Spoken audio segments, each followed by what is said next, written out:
Carla, gracias. Vuelve cara a cara tras la temporada de debates y vuelve por todo lo alto. Tenemos a Verónica Mendoza, candidata presidencial de Juntos por el Perú, aquí en nuestros estudios a una semana prácticamente de las elecciones. Verónica, gracias por estar con nosotros. ¿Cómo está usted? Luego también de usted haber participado pues, en los debates con buenos comentarios, particularmente después de esa primera fecha. Y abriendo una semana absolutamente crucial, como lo conversábamos fuera de cámaras, en medio de circunstancias nunca antes vividas, dramáticas, y el desafío de cerrar una campaña en un contexto de pandemia. ¿Cómo abre la semana Verónica Mendoza? O cierra para abrir, digamos, la próxima. Sí, esta gracias por última estar con etapa. nosotros. Buenas noches. No, buenas noches, Enrique. Muchas gracias a ti y al canal por esta oportunidad nueva de seguir presentando nuestras propuestas. Para nosotros ha sido muy importante participar en estos debates precisamente para poder alcanzar nuestro mensaje a la población. Te lo comentaba también fuera de cámaras, hemos sido una de las organizaciones políticas que menos publicidad ha tenido en términos de franja electoral. De hecho, esto es algo que creo que hay que corregir en adelante. Pero bueno, estamos tratando de aprovechar todos los espacios posibles para insistir en nuestra propuesta, que hemos tratado que sea lo más concreta y aterrizada posible para el difícil contexto que nos va a tocar encarar a partir del 28 de julio, porque lamentablemente, aunque sea duro decirlo, vamos a seguir en un contexto de pandemia, un contexto de crisis económica que tenemos que encarar con mucha responsabilidad, ¿no es cierto? Y con los pies pues bien puestos sobre la tierra, ¿no? Verónica, vamos al grano con respecto a lo que va a ser esta semana, porque esta semana para los candidatos, particularmente en su caso y en otro pequeño grupo que va a pugnar aparentemente por las encuestas a la segunda vuelta, el tema va a ser de convencer a un bolsón de votantes que de repente hasta ahora no habían sido convencidos. Y entonces tenemos a un Johnny Lescano en una punta no tremendamente cómoda para los tiempos que vivimos, parece que todo se ha achatado en términos de preferencias electorales. Pero hay, según Datum, 5 candidatos que pugnan por entrar a la segunda vuelta. Usted está dentro de ese grupo. Hay encuestas que le han dado mejores porcentajes. Datum le da 5.7, en fin. Pero el número que a mí me interesaba y que se lo comentaba era que el antivoto ha bajado de manera muy importante. Es decir, estamos hablando de un antivoto que usted tenía de 15%, que era relativamente alto, a 2%. Y estoy extendiendo un poquito, pero ya vamos. Hay un miedo en el Perú que es, o hay un anti muy fuerte que es el antifujimorismo, pero hay otro anti que es el antiizquierdismo. Y puede haber un porcentaje de electores que dicen Verónica Mendoza es una mujer preparada, articulada, mujer además, coherente, pero es, por decirlo de alguna manera, muy roja. ¿Qué le dice usted a estos electores en esta última Por eso he venido de verde. Ahí vemos, ahí vemos. Sí. No, a ver, Enrique, nosotros a lo largo de la campaña en realidad, y creo que los debates nos han permitido posicionar un poquito más este mensaje, hemos tratado de ser muy concretos respecto de lo que proponemos, porque creo que la gente no está para promesas vanas ni floro barato, ¿no es cierto?, sino cosas concretas. Y nos hemos preocupado de que cada cosa que proponemos tenga su sustento técnico y económico. Y creo, modestias aparte, Enrique, que somos la organización que más claramente ha presentado, por ejemplo, su plan de reactivación de la economía. Hemos planteado cuánto va a costar y hemos planteado además de dónde vamos a sacar los recursos para hacerlo. Porque para feria de propuestas, los hemos escuchado a los candidatos en el debate. Nosotros sí hemos planteado claramente cómo, por ejemplo, vamos a financiar nuestro plan Chamba para reactivar la economía y el empleo, que incluye, Enrique, hemos planteado nosotros un fondo de garantía de 30.000 millones de soles para dar crédito barato a las MIPES, ampliar a quienes pudieron acceder a Reactiva Perú 2 añitos más de periodo de gracia para que puedan seguir resistiendo, dar 2 bonos universales nacionales, agosto y septiembre, para las familias que más lo necesitan, para que puedan subsistir, pero para que eso también ayude a levantar la demanda. Tú sabes que sin demanda la economía no se va a reactivar. Un plan de empleo masivo temporal y el aumento de la inversión pública. Hemos dicho que ese plan inicial para resucitar la economía, en concreto, entre los 2 bonos universales nacionales y el plan de empleo masivo temporal serán unos 17.000 millones de soles. Hemos dicho que vamos a usar responsablemente los ahorros fiscales que tenemos a disposición en estos momentos, que nos ha costado a todos los peruanos ahorrar. ¿Para qué, Enrique? ¿Para qué? ¿Para qué ahorra una familia? Para momentos como Para momentos de emergencia, como se lo explico a la gente. Si una familia tiene ahorritos y un familiar se le enferma, su vida corre riesgo, ¿tú qué haces con tus ahorros? Los utilizas sin dudarlo un solo minuto, y eso es lo que nosotros proponemos, no para despilfarrar el dinero en lo que sea, sino para salvar la vida de la gente, para resucitar la economía como un primer momento, ¿no es cierto? Y luego complementar eso con una reforma tributaria para que el Estado pueda recaudar más platita para la salud, la educación, la vivienda, y luego una revolución productiva para producir más riqueza, distribuirla mejor, ¿no? En momentos... La reforma tributaria, ¿en qué se resumiría? Porque, claro, el argumento de la reforma tributaria, en el Perú, el tema tributario es todo un desafío. El próximo gobierno, Verónica, va a recibir una presión tributaria de 13%. Así es. Y para abajo, precisamente por todo lo que se está viviendo. Entonces, claro, efectivamente hay promesas que hay que mirar con lupa entre los candidatos porque no se va a poder financiar todo. Pero por el otro lado tienes la discusión de cómo, y es una dicotomía un tanto clásica ya en los últimos años, o amplías la base tributaria como meta, cobrándole más al informal, o como usted dice, golpea más a los grandazos, o tributan más los grandazos. ¿Cómo se resume la reforma tributaria? Mira, tenemos que Juntos por el buscar Perú? hacer las dos cosas, pero siendo conscientes también de la crisis económica que estamos atravesando. Entonces vamos a tener que ir por partes, ¿no es cierto? En un primer momento, sí creemos que hay condiciones, luego de este primer momento para resucitar la economía con el plan de reactivación, para revisar las millonarias exoneraciones tributarias que todos estos años el Estado peruano ha ido dando a grandes empresas. Efectivamente, 15.000 millones de soles es lo que en promedio la SUNAT ha dejado de recaudar por este concepto. ¿A quiénes? Bancos, mineras, universidades privadas con fines de lucro, grandes agroexportadoras, casinos y tragamonedas, Enrique.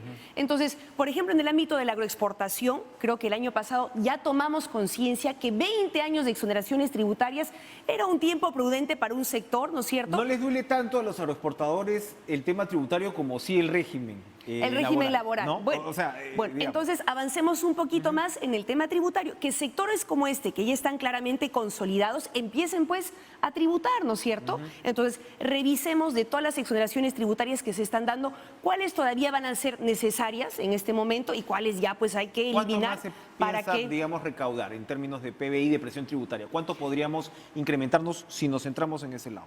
Mira, no tenemos el cálculo exacto porque no tenemos la información a la que pueden en estos momentos acceder la SUNAT. No somos todavía gobierno, Enrique, pero entre exoneraciones tributarias, luego también combatir eficazmente la evasión y la elusión tributaria, que es un concepto por el que perdemos aún más, ¿no? 60.000 millones de soles en promedio, es una barbaridad de plata. Claro, pero también empresas, Enrique, que con leguleyadas recurren al Poder Judicial para no pagar lo que corresponde. Tú recordarás, Enrique, que se aprobó, ¿no es cierto?, una norma antielusión que la CONFIEP, lobby de por medio, impidió que se aplicara, se ha vuelto a poner sobre la mesa y hay que asegurar que se haga efectiva para que la SUNAT pueda cobrar lo que corresponde. Eso es lo que estamos planteando, Enrique.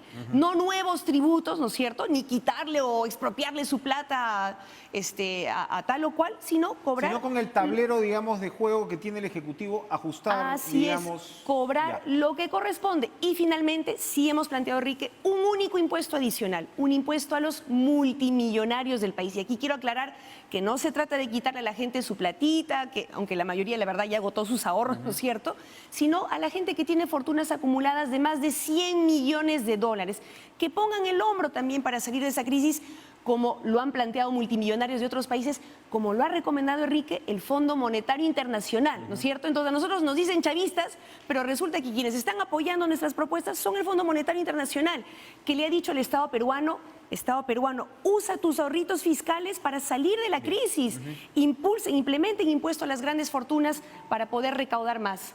Otro de los ejes que usted ha estado manejando y que también levanta el anti, por momentos, es el tema estatista. Desde el anti usted dice, no, es redimensionar el espacio público, darle la importancia que se merece. Pero, por ejemplo, hace algunos días los periodistas de TV Perú participábamos en un taller organizado por el CIES y la experta en ese caso decía que su propuesta de nacionalización del oxígeno era inviable. No se iba a poder hacer. Y más que entrar en el detalle de eso, a lo que quería ir era, ¿usted no confía demasiado en las capacidades del Estado peruano? Cuando uno se acerca al Estado peruano, pues sabe no solamente las limitaciones que hay en términos burocráticos, en términos, Verónica, de un Estado que no conversa entre sí, de un Estado que funciona en Así compartimentos estancos. Y hay que decirlo también con cierto dolor, la calidad en los recursos humanos en muchos casos de especialidad dentro del Estado son bien básicas. ¿No confía demasiado Verónica Mendoza en la capacidad del Estado peruano? A ver, diferenciemos dos cosas, ¿no? Una es la necesidad de efectivamente reformar el Estado para hacerlo más eficiente, como bien planteas tú, propiciar un diálogo entre los distintos sectores, niveles, niveles, ¿no? Central, regional y local. Y otra cosa es entender cómo podemos poner al servicio de la nación los recursos y las riquezas que sí tenemos, Enrique. Quiero tomar el ejemplo del gas. Nosotros hemos hablado de la necesidad de nacionalizar el gas. ¿Qué significa eso? Significa que podemos, en una alianza con el sector privado, seguir extrayendo el gas, ¿no es cierto? Que el sector privado extraiga y distribuye el gas, pero es el Estado el que en representación de los peruanos decide qué se hace con ese gas. Y nuestra decisión, y a quien he consultado están todos de acuerdo, es que ese gas prioritariamente se destine al consumo nacional, a la masificación, para que la gente pueda tener gas barato en sus casas, para el transporte público, para tener una fuente de energía más limpia, más barata, para la industria nacional. Así de simple y sencillo. ¿Eso implicaría expropiaciones? No, te lo acabo de comentar. No implica expropiación necesariamente. Podemos con el Puede sector... seguir en alianza con el privado, entonces... Perfecto. El privado sigue ganando también sus utilidades, pero ese gas se queda aquí. No te lo llevas a México, a Japón, a Europa, lo consumimos los peruanos. ¿Por qué, Enrique? Porque las familias ya no dan más de un balón que en plena pandemia ha subido a 50, 55 soles. De acuerdo, Verónica, pero una cosa es el consumo que los peruanos tienen derecho a tener efectivamente y una masificación que no ha llegado efectivamente, pero otra cosa es confiar en la capacidad empresarial del Estado, que es otro de los cuestionamientos que se le hace a su plataforma. ¿El Estado está muy por debajo de la capacidad empresarial que podría tener según su perspectiva? A ver, para seguir con el ejemplo del gas. Sí. Mira, yo soy de Cusco, de donde no solamente se extrae el gas de Camisea desde hace 15 años y se lo llevan por un tubo, por nuestras narices, y los cusqueños ni una sola gota de ese gas nos ha beneficiado, como ninguna de las regiones del sur. Hace cerca de 10 años que nos vienen anunciando cada año la licitación, ¿no es cierto?, de la masificación en 7 regiones, convocando al sector privado. Cada año la licitación se cae, Enrique, cada año, por confiar exclusivamente en el sector privado. ¿Por qué? Porque no hay un Estado que ciertamente hay que fortalecer y modernizar, pero que pueda conducir, planificar. ¿Qué estamos planteando nosotros en esta materia, por ejemplo? Tener una autoridad nacional de masificación del gas, que no licite, ¿no es cierto?, la masificación por puchos, ¿no?, de manera arbitraria, desordenada y desarticulada, sino que planifique bien eso, convoque al sector privado, donde corresponda, donde no le sea rentable al sector privado necesariamente, el Estado también pueda intervenir, invertir para llevar gas a las zonas más alejadas, que es donde precisamente más se lo necesita, Enrique. Eso se ha hecho en Colombia, donde el 70% de las familias tienen una conexión de gas en sus casas, con participación del Estado. Eso te demuestra que sí es posible. No estamos nosotros en el afán de pelearnos con el sector privado, no somos anti-inversión, como se ha dicho. No, lo que queremos más bien es facilitar las inversiones poniendo orden, planificando, poniendo reglas de juego claras, que no ha habido, Enrique, perdóname, termino con esta idea. ¿Por qué?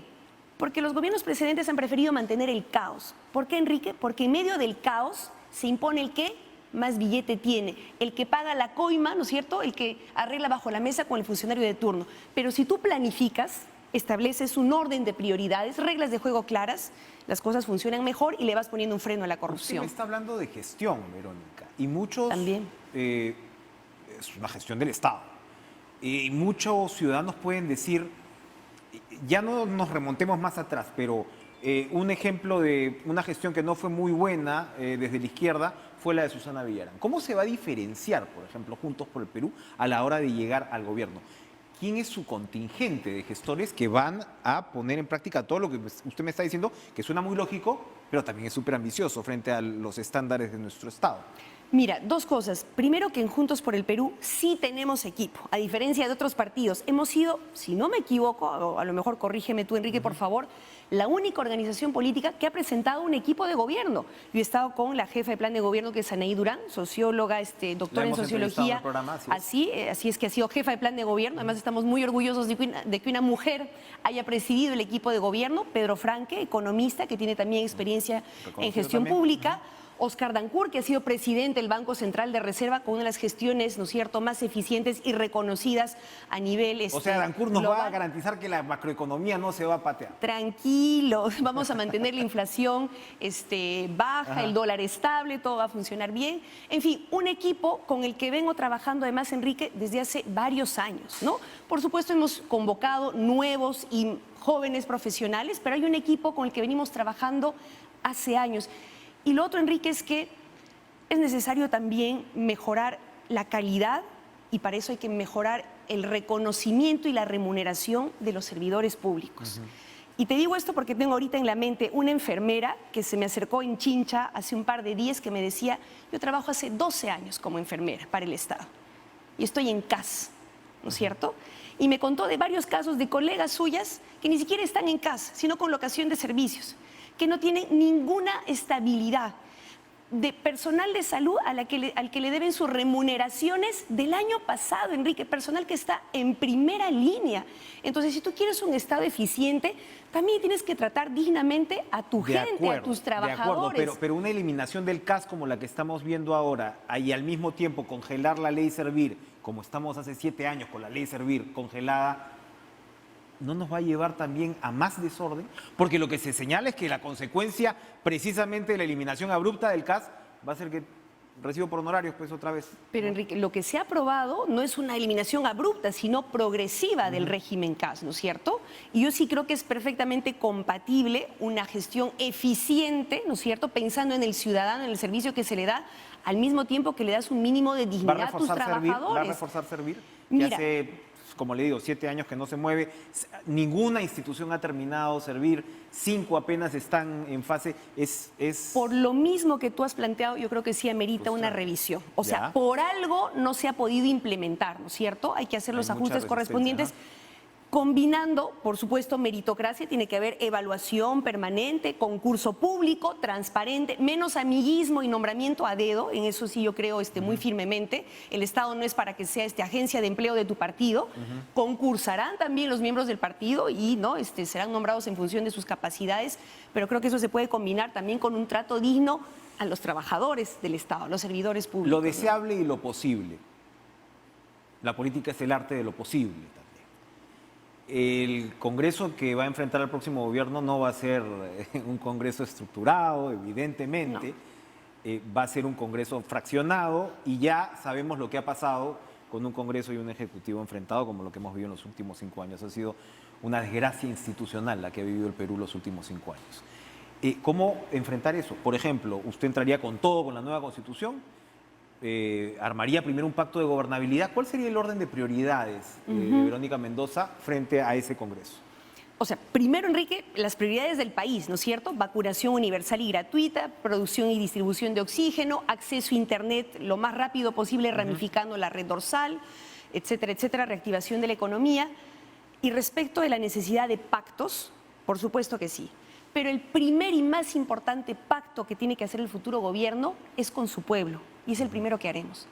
¿Por qué te lo digo, Enrique? Esto puede parecer obvio, evidente, pero todos los últimos gobiernos, lo primero que hicieron al llegar fue traicionar el programa por el cual habían sido elegidos. ¿Y cómo se traicionar firma las ese expectativas pacto? de cambio. ¿Cómo se firma ese pacto? ¿Con un Es referéndum? nuestro programa. Si la gente nos da su confianza para ser gobierno, es porque habrá votado por nuestro programa, un programa de cambio, un programa que garantiza salud, educación como derechos, que impulsa la reactivación de la economía. Entonces, nuestro primer pacto será con la gente, respetando aquello por lo cual votó. Cumplir el programa de gobierno. No traicionando, como hicieron todos los otros, las expectativas de cambio de la gente, arrodillándose ante los poderosos el día número 1. En segundo lugar, sí, Enrique, necesitamos diálogo y concertación con las fuerzas del Parlamento, por supuesto Usted ha que dicho sí. Fujimorismo y Podemos ni hablar. ¿Con quién sí? Corruptos ¿Con quién y sí? mafiosos, no. Mira, para serte muy sincera... Yo sé que en competencia es difícil mencionar No. incluso a los otros, pero Yo- ¿con quién sí? yo Porque si no, te lo este digo así. país no avanza. Te Disculpe lo la digo insistencia. te lo digo con toda franqueza. No, y yo entiendo, porque es lo que la gente también se está preguntando después de esta experiencia desastrosa de supuesto. 5 años de bronca inacabable. Sinceramente, más que hablar de partidos, porque no tenemos partidos políticos institucionalizados donde tú digas, este partido en bloque piensan así, ¿no es cierto? O hay cohesión. Lo que tocará hacer es poner un programa sobre la mesa con las prioridades del país: vacunación, producción, distribución de oxígeno, reactivación de la economía, y convocar en torno a ese programa a todos, Enrique. Es una suerte A de plataforma, todos. es un nuevo acuerdo nacional. Así No es. digo que sea lo mismo, pero por ahí, o sea, es una plataforma inclusiva, convocante. En función del programa, en función de la salud y la vida de la gente y la reactivación de la economía en un primer momento. Y ahí, bienvenidos todos, Enrique, no me importa qué partido sea, mientras sea gente honesta y comprometida con su país, tenemos que chambear juntos. Alguien que te diga, yo, porque soy bien bacán, porque mi partido es lo máximo, solito voy a resolver los problemas del país, es una burda mentira. Esta es la peor crisis sanitaria, económica de los últimos años. Necesitamos sumar fuerzas. Vamos a ir a una pausa, pero eso implicaría, me lo responde después de la pausa, lo que se llama usualmente un gobierno de ancha base, incluso un gabinete con tendencias no necesariamente similares a las suyas. Me lo responde después. De acuerdo.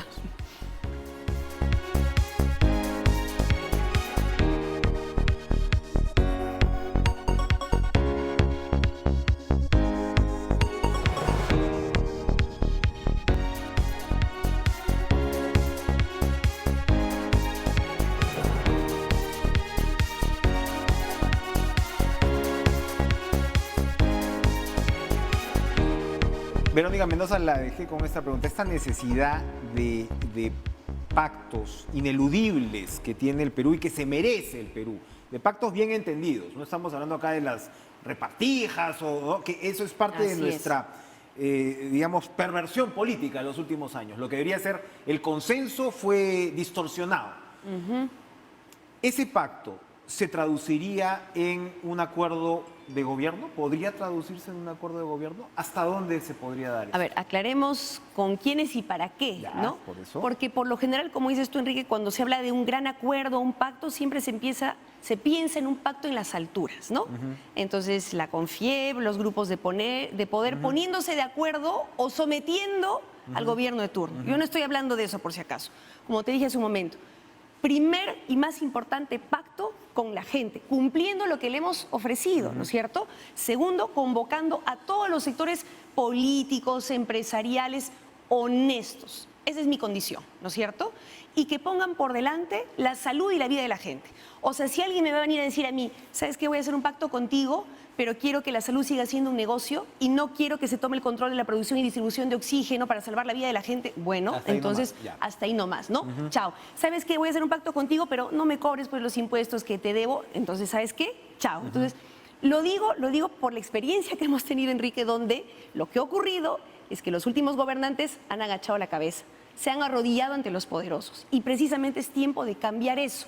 En democracia quien manda es el pueblo y hay que respetar la voluntad popular. Y quiero responder también a tu pregunta anterior sobre la necesidad de una nueva constitución, de un nuevo pacto social. Yo sigo insistiendo en esto porque la gente lo demanda, Enrique, porque la crisis en la que estamos nos ha demostrado que no podemos seguir con las mismas reglas de juego, que también necesitamos repensar los valores que nos guían como nación. Vamos a seguir con el sálvese quien pueda, métele codazo al de lado para tú salvar tu vida, el lucro por delante, la ganancia por delante, o vamos a construir un nuevo pacto social que diga la vida por delante, el bien común por delante, el orden, la planificación. Eso es lo que creemos que debería incluir un nuevo pacto social, pero nuestra propuesta es, en todo caso, convocar a un referéndum constituyente, que sea el pueblo soberano el que decida si quiere o no una nueva constitución. No tiene por qué decidirlo la CONFIEB, los grandes poderes, no, el pueblo. Así es la democracia, ¿no es cierto? En democracia, ¿quién manda? El pueblo. En el momento de estar, digamos, montada, trepada en el caballo, en la silla presidencial, como se quiera decir, ¿cómo va a enfrentar las tendencias, lo que se dice que son las tendencias centrífugas de la izquierda? Las tendencias de la izquierda a dispersarse. Usted peleó por inscribir su partido, seguimos ese proceso, no se logró y ahora está en esta coalición, en Juntos por el Perú, que es una alianza. ¿Usted está segura que va a mantener amarrado a su sector? A ver, primero, mi organización política ya presentó las firmas para poder inscribirse. El jurado está revisando y esperamos en las próximas semanas o meses tener esa inscripción, que nada tiene que ver con el hecho de que convoquemos, articulemos, sumemos fuerzas. Es lo que siempre nos hemos planteado y en Juntos por el Perú hemos hecho un gran esfuerzo para sumar fuerzas con distintas organizaciones políticas, sociales, sindicales, colectivos de jóvenes, Nada de tiene mujeres. que ver con ganar o no la presidencia ahora también. Es decir, usted va a seguir al frente de su organización. Claro, es un acuerdo, además, ocurra Enrique, o no. que tú eres testigo, hemos venido construyendo mucho antes, ¿no? En la elección de enero 2020, en las elecciones locales y regionales anteriores, porque entendemos, o sea, nosotros estamos en política no para un carguito, sino para cambiar el país. Y para cambiar el país no basta un partido, un colectivo, necesitamos sumar fuerzas y en ese esfuerzo hemos estado y es lo que hemos consolidado en Juntos por el Perú. Mira, podremos tener matices, diferencias, pero todos hemos suscrito un programa de cambio y todos lo defendemos con la misma pasión y coherencia. No como en otros partidos donde el candidato presidencial dice una cosa y sus candidatos al Congreso dicen otra cosa, donde su plan de gobierno dice una cosa y el candidato dice otra cosa, ¿no es cierto? Como el impuesto a las grandes fortunas. El plan de gobierno del señor Lezcano dice impuesto a las grandes fortunas. Yo dije, excelente, una coincidencia, pero cuando le preguntan al señor Lezcano, él dice que no. En Juntos por el Perú hay coherencia entre lo que dice nuestro plan de gobierno, lo que dice la candidatura presidencial y lo que dice el equipo en su conjunto. Se nos ha terminado el tiempo, ya se nos ha ido media hora casi. Y tengo muchas preguntas, pero voy a hacerle una, que es una suerte de pregunta ácida. Podría ser muchas, digo, pero es una pregunta ácida porque me parece fascinante. Estamos en TV Perú. TV Perú ha ido mutando de una televisión de lo que se llamaba el Estado a una televisión pública. Televisión pública quiere decir que hoy yo le entrevisto a usted y mañana a un contendor y tiene sus noticieros lo Como más tiene que plurales posibles. Yo diría que de los más plurales de la televisión en general. ¿Ustedes mantendrían eso o retrocederían de alguna forma en el manejo de la información del Estado? A ver, Enrique, primero, y porque sé a dónde va tu pregunta, porque sé que nos han querido acusar, ¿no? De querer es que es- mancillar la me encantaría libertad de hacérsela a todos expresión. los candidatos si Sí. tuviera el tiempo. Nosotros vamos a respetar, como siempre hemos respetado, la libertad de expresión, la libertad de prensa. Creo que TV Perú además tiene que seguir fortaleciéndose como la televisión pública que es. Creo que han sido importantes, además, no lo digo por estar aquí, los esfuerzos que se han hecho por darle voz a los que no tenían voz, ¿no? Quechuas, aymaras, distintos sectores del país que lamentablemente en otros medios de comunicación no son tan visibles. Sí, lamento, no me parece un buen gesto que se haya decidido postergar la publicación, ¿no? De un documental, ¿no? Nunca fue anunciado oficialmente por TV Perú, esas fueron las redes de los productores. Bueno, Ojo. sería algo que en todo caso ameritaría ser aclarado, ¿no? Porque creo que TV Perú es una institución respetable y respetada, ¿no? Que nosotros vamos a, por supuesto, fortalecer. Sí hemos planteado, por ejemplo, Enrique, nuestro programa cultural, ¿no? Que sería importante darle una mayor posibilidad de difusión justamente a la producción peruana, ¿no? A la producción de cine, documentales, tener una suerte de cuota de pantalla Ya. para poder promover un poquito más nuestra producción nacional. Bastante Pero- interesante. Muy bien. Muchas gracias, Verónica Mendoza. Mucha suerte A en ti, esta Enrique. última Muchas semana gracias. crucial para las candidaturas y crucial, por supuesto, para el país. Para el país. La democracia peruana merece superar esto que hemos vivido en los últimos 5 Se años. puede, Enrique. Hay esperanza, hay esperanza. Gracias, Claro Verónica que sí. Mendoza, por estar con nosotros en nuestros estudios. Vamos a una pausa y regresamos con más en Cara a Cara.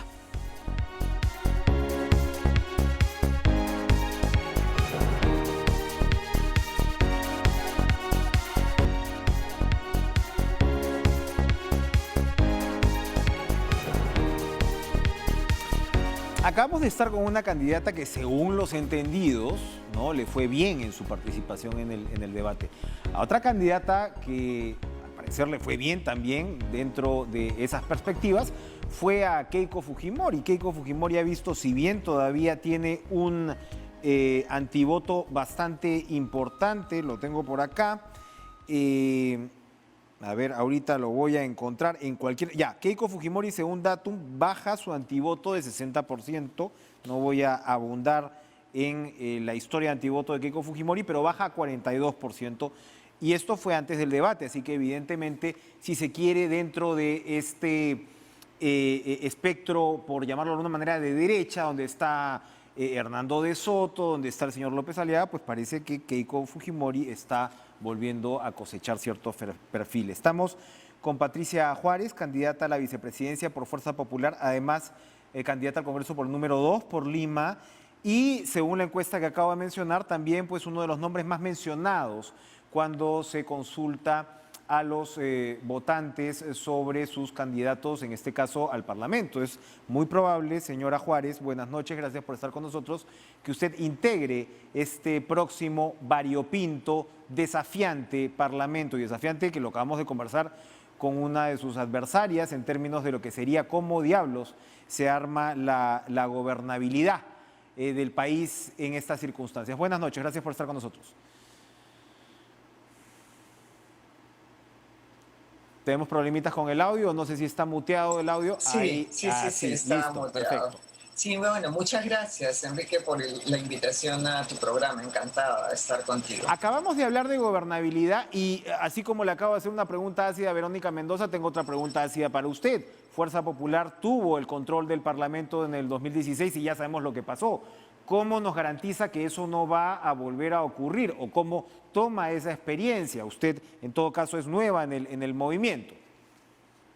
Bueno, sí, Enrique, lo que ocurre es que efectivamente ha habido un reconocimiento de parte de Keiko Fujimori desde el inicio de la campaña, pero también es cierto que creo que en muchos de los casos se ha hecho responsable exclusivamente a Fuerza Popular de un tema que no ha sido solamente un problema de uno, han sido problemas creo que más un poco Patricia, por más favor, si puede complejos. bajar, discúlpeme, si puede bajar un poquito el volumen para que los televidentes, hay un pajarito ahí que es en el monitor bajar el volumen ahí estamos mejor. Ahí Sí. estamos mejor, sí. Adelante, Ahí por favor. estamos, ya. Bueno, te decía que no, que en realidad estábamos hablando del antivoto. Sí. En realidad, yo creo que poco a poco, conociendo los planteamientos que se están haciendo, entonces yo creo que esto va a descender y especialmente porque como te estaba señalando, en realidad lo que ocurre es que en el caso del Congreso anterior, bueno, no solamente ha habido este tema de incertidumbre que se generó durante este tiempo, precisamente porque fue uno de los actores que fue Fuerza Popular el único responsable de que haya ocurrido todo esto. Sabemos bien que había también un ejecutivo que era confrontacional. Entonces creo que a partir de eso es que hubo una respuesta que en su momento se ha reconocido, que se debió haber puesto paños fríos, pero sí también hay que reconocer y hay que mencionar que cuando se ha presentado el Ejecutivo para los votos de investidura, todos han sido concedidos, no solamente por la bancada de Fuerza Popular, sino por el Congreso en pleno en muchos de los casos. Entonces, hay que analizar bien las cosas. Creo que en medio de la gran aplanadora mediática que siempre ha ido sobre Fuerza Popular, porque siempre se le mide o se le ha medido de una manera diferente, un poco sesgada. Entonces creo que por eso es que ahora se manifiesta de que ellos han sido los absolutos responsables de la crisis que ha pasado, y bien sabemos, Enrique, que la responsabilidad respecto a la idoneidad moral de las dos personas que integraban la plancha de Pedro Pablo Kuczynski no era precisamente la más adecuada.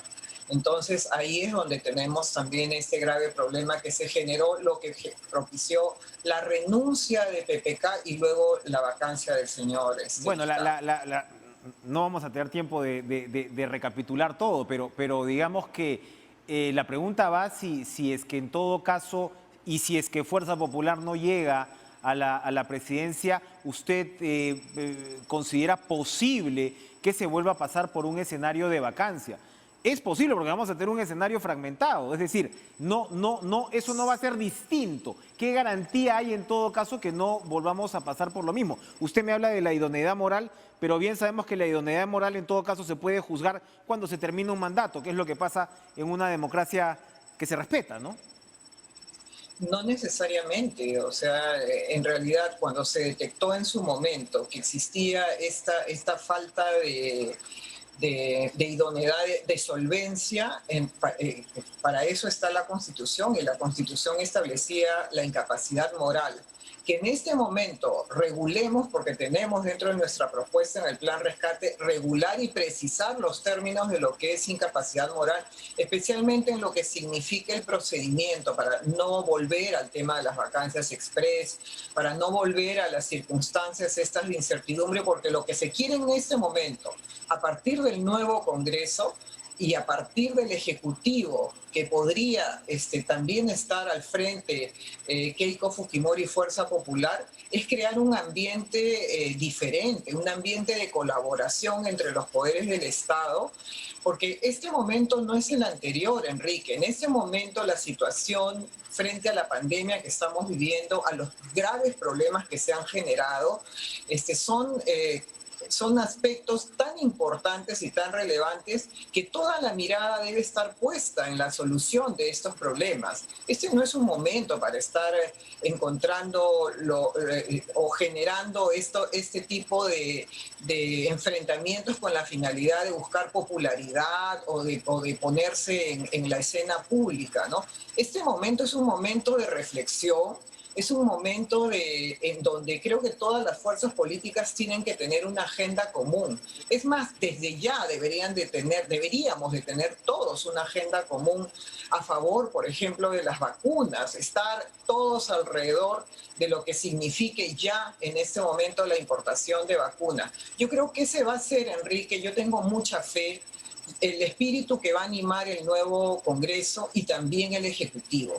Yo aspiro y tengo la confianza que el voto fujimorista va a ir saliendo poco a poco. Y tengo la confianza que con la madurez y la fortaleza que estamos viendo a Keiko Fujimori, creo yo que vamos a tener un gobierno sólido, un gobierno saludable y un gobierno que le dé serenidad a nuestro país. ¿Qué duda cabe, Patricia, que este es otro momento, pero igual el señor Merino de Lama quiso ser presidente en medio de la pandemia? Agua bajo el puente, pero a lo que voy es que incluso en medio de una pandemia se vivió con toda la controversia que vamos... pero yo lo que quería era, en realidad, voltear el escenario. Le acabo de preguntar a Verónica Mendoza, con el miedo de una parte de la población a la izquierda o con el antiizquierdismo que hay, ¿cómo ella armaría un gobierno? Le pregunto a usted, con el antifujimorismo que hay, todavía este antivoto que está por lo menos en este 40-42%, ¿cómo haría Keiko Fujimori para crear un clima de gobernabilidad a partir del 28 de julio en esas circunstancias? Mira, lo que ha venido ocurriendo durante este tiempo, desde el comienzo de la campaña, en donde las encuestas señalaban que había un antivoto de 60% y ahora hay una disminución de un 18%, que es muy importante, es importante precisar que todo esto se ha logrado haciendo un trabajo de información en todos los medios, y agradecemos precisamente que nos hayan ayudado en esto, porque lo que hemos hecho es efectivamente en cada lugar, en cada espacio, en cada medio en el que nos hemos podido desenvolver para efectos de llevar la palabra de Fuerza Popular y el plan Rescate 2021 explicándolo, creo que hemos logrado precisamente que la gente confíe, que la gente empiece a confiar y que la gente empiece a entender también que somos una propuesta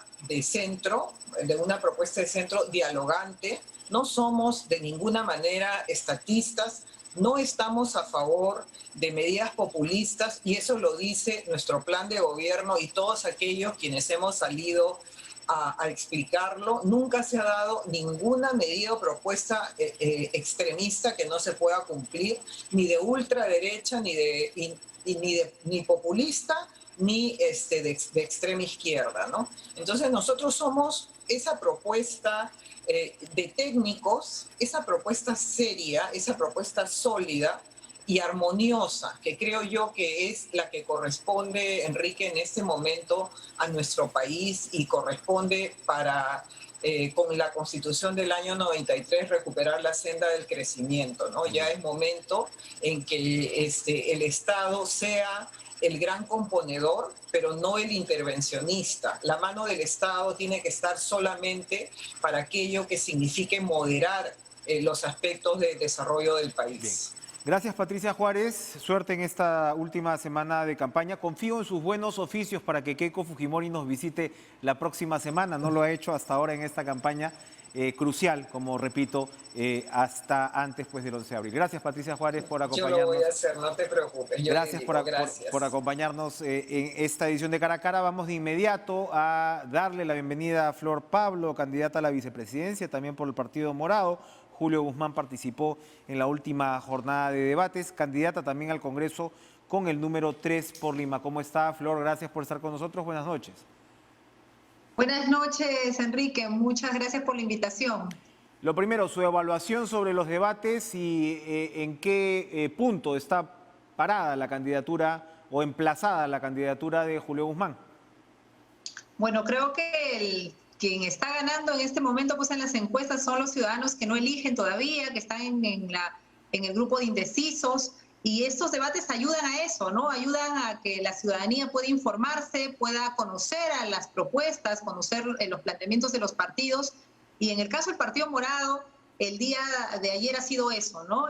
Julio Guzmán ha estado presentando nuestras propuestas y de manera, no lo decimos nosotros, lo dicen los analistas, de manera concreta, precisa, y de manera aterrizada los planteamientos que tenemos para educación, para salud, para el tema de empleo, de seguridad, y creo también planteando la posición firme del partido con algunos principios como son la defensa de los derechos de las mujeres, nuestra defensa por una educación igualitaria, por el enfoque de género, todo nuestro planteamiento respecto a la reactivación económica que tiene que darse inmediatamente, la reforma policial, todo lo que tenemos que trabajar en educación. Creo que es una oportunidad importante. Creemos que estamos en un escenario de pandemia, donde es una elección también en términos de ambiente, ánimo electoral totalmente distinta, y estos días van a ser decisivos. Confiamos que la cantidad de indecisos va a evidenciar que el Partido Morado es un partido de verdad y es la mejor opción en este momento para el país. Es una invocación también que ha hecho Julio Guzmán repetidamente. Pongámonos en el otro panorama. Acá lo que se va a vivir prácticamente con total seguridad el próximo domingo es que no vamos a saber quién va a ser el presidente, pero sí vamos a tener seguridad de cómo se va a conformar el nuevo Congreso. Incluso las encuestas hasta ahora dan, digamos, cierto dominio del ciudadano, del elector, con el famoso voto cruzado, que antes de repente no se entendía, ahora se puede ver que puedes votar por presidente y el elector sabe votar por el Congreso aparte, y allí al Partido Morado incluso le estaba yendo mejor que con la candidatura presidencial. ¿Cómo, si es que Julio Guzmán no pasa la segunda vuelta y el Partido Morado sí tiene una bancada, cómo van a contribuir a esa gobernabilidad? Bueno, nosotros vamos decididos a pasar a la segunda vuelta. Y creo que es como cuando uno inicia una carrera, ¿no? Uno a medio camino no dice lo haré, no lo haré. Nosotros vamos a la meta y hasta el final y en eso estamos concentrados. Pero efectivamente, un valor importante que tú señalas es nuestra fuerza en el Congreso. Nosotros los peruanos somos ver para creer. Bueno, tienen en este momento una bancada morada, una bancada de 9 congresistas que trabaja de manera articulada, como un equipo, porque eso es el Partido Morado. Nosotros pues no somos un vientre alquiler, no somos una fusión de uno y otro y vamos a llegar al Congreso y cada uno va a disparar por su lado. Nosotros tenemos un plan de gobierno, una forma de trabajar al servicio de la gente, defendemos derechos, libertades y todo lo que tenga que ser en beneficio de nuestra ciudadanía. Y así vamos a seguir haciéndolo. Por eso la invocación de que voten por el Partido Morado para el Ejecutivo, porque en el Ejecutivo del Gobierno se hacen los programas sociales, se hace la política de Estado y el contrapeso importante es en el Congreso. Tenemos que asegurar que llegar al Congreso para poder continuar con las reformas y sobre todo ayudar al Ejecutivo a salir de esta crisis. Y siempre nuestro ánimo va a ser de concertar. Nosotros no somos pues un partido que entra y dice vamos a hacer oposición, somos opositores de las malas ideas, somos opositores de los proyectos que van en contra de la ciudadanía. Y siempre, y yo lo he venido diciendo, igual Julio Guzmán, nuestro candidato a la presidencia, que nosotros concertamos con las fuerzas democráticas, con las fuerzas progresistas y tomamos distancia definitivamente de aquellos que van a defender intereses particulares, que van a aprovecharse del poder para cometer actos de corrupción. Y eso queda clarísimo en nuestro desempeño. Y creo que por eso ya hay al haber un ejemplo, la ciudadanía muestra muestra una disposición a apoyar al Partido Morado, pero creo que el debate ha mostrado que tenemos a un líder, a Julio Guzmán, que sabe, que se ha preparado, porque creo que en la vida para todo hay que prepararse. Julio Guzmán se ha preparado para gobernar el país, y no solamente Julio Guzmán, estoy en la plancha con él. Julio Guzmán es economista, se va a dedicar a reactivar la economía, asegurar trabajo, y yo, Flor Pablo, como profesora, encargarme del desarrollo social, educación, salud y bienestar y protección para nuestros niños, para nuestros adolescentes, asegurar que vuelvan los que se han ido y han dejado de estudiar por la pandemia, que aprendan realmente nuestros estudiantes. Esas son nuestras preocupaciones y creemos que tenemos un equipo en la plancha, Julio Guzmán y Flor Pablo, y un equipo preparado a nivel del Congreso para poder ofrecerle al país una alternativa viable, concertadora, y que sobre todo quiere resolver los problemas del país con una vocación sincera de servicio. Guzmán despidió su participación en el debate refiriéndose a las opciones polarizantes, según él, extremas, según él, tanto de izquierda como de derecha. Estaba el señor López Aliaga, con quien compartió podio ese día, y se refirió a Johnny Lescano como una opción de izquierda. Acabamos de tener a Verónica Mendoza. Johnny Lescano está en esa órbita, según la lectura del Partido Morado, que se reivindica, por supuesto, como una opción de centro, donde otros seguramente también ubicarían al señor Forsyth, al señor Humala. ¿Johnny Lescano está en su lectura hacia la izquierda del espectro político? Yo creo que está hacia el lado de una izquierda populista. El señor Lescano, por ejemplo, sus comentarios sobre cómo manejar la pandemia en los temas de salud, ¿no? Yo creo que yo valoro, yo soy ancashina, también vengo de una familia muy vinculada a la medicina tradicional, pero yo no puedo pues sugerir que para prevenir el COVID vamos a tomar cañazo. Eso es desinformar, ¿no? Entonces él viene, creo que de una izquierda muy populista y lo más serio, de un partido que está fragmentado. Yo tengo muy buenos amigos en Acción Popular y lamentablemente Acción Popular no es el partido pues de Paniagua, no es el partido ya de Belaúnde. Hay demasiadas facciones. Entonces, ¿cómo va a gobernar un país un partido que ya está dividido? Yo creo que eso hay que tener mucha atención. Y claro, y por otro lado tenemos al señor López Aliaga, que él solito ha sido, ayer se ha mostrado tal cual es. ¿Cómo vamos a elegir no solamente un presidente, a un candidato que ya expresa un discurso de odio antidemocrático, sino alguien que realmente no puede ni siquiera sostenerse en un debate, ¿no? Yo ayer he conversado con muchos maestros, viendo todos el debate, y era jamás un niño, un alumno, cuando se presenta una exposición va en esas condiciones. Creo que todos nuestros estudiantes se esfuerzan tanto cuando saben que van a exponer y es un día central, y la verdad, por respeto al profesor y a sus compañeros, ¿no? Y ayer lo que ha hecho el señor López Aliaga es faltarnos el respeto a los peruanos, ir en esas condiciones realmente, a no presentar nada, a decir a medias las cosas, a leer mal, ¿no? Y creo que el gran perdedor ha sido ahí, él ha perdido su oportunidad, el señor López Aliaga, y nosotros nos mantenemos, que nosotros no vamos pues a atacar, nosotros vamos a plantear propuestas y a decir la verdad, ¿no? Y eso es lo que ha hecho Julio Guzmán ayer. Lo que ha vivido la educación, lo que está viviendo la educación de nuestros niños, niñas, jóvenes, es una conmoción. ¿Cómo vamos a recuperar el tiempo perdido? ¿Cómo vamos a salir de esto? ¿Cómo el próximo gobierno tiene que enfilar una estrategia de emergencia que nos permita estar por encima de una situación tan dramática? Y Enrique, eso es lo primero que tenemos que hacer. Mira, la pandemia nos pone...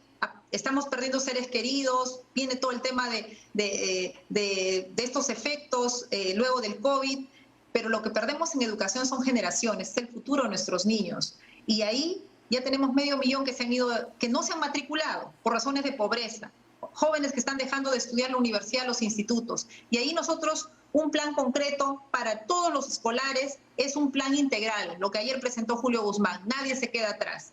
¿Qué quiere decir? Un paquete integral donde va a haber alimentación, no solo para inicial y primaria, sino para la secundaria. Si no comienzan las clases todavía de manera presencial, esos alimentos tienen que llegar a través de las ollas comunes. Alimentación, plan de salud escolar, el tema del soporte emocional, porque necesitan los estudiantes y sus familias estar siendo orientados por psicólogos, por personal que se dedique a estas tareas. Y el refuerzo escolar importantísimo, porque al no haber la tablet o no haber la conectividad, están retrasándose los estudiantes. Y eso es real, no están aprendiendo como debieran. Entonces vamos a poner promotores educativos en los barrios que vayan a buscar a sus casas a los estudiantes y puedan ayudarlos a hacer refuerzo escolar en locales comunales, en iglesias, en cualquier espacio que podamos generar un espacio educativo alternativo. Son tiempos para hacer las cosas de manera diferente. Tenemos que salvar el aprendizaje de nuestros niños. Y en el caso de los jóvenes, dar becas, es lo que hemos planteado, y créditos para los que estudian en la educación superior privada. Así es que nuestro primer año y el segundo año van a ser fuertes en no retroceder en educación. No se puede perder el futuro de nuestros niños y de nuestros jóvenes. Gracias, Flor Pablo, por acompañarnos en Cara a Cara. Suerte en esta semana importantísima de campaña. Vamos a ir a una última pausa, porque tampoco nos podemos quedar atrás. Tenemos nuestras obligaciones y regresamos con lo último de Cara a Cara.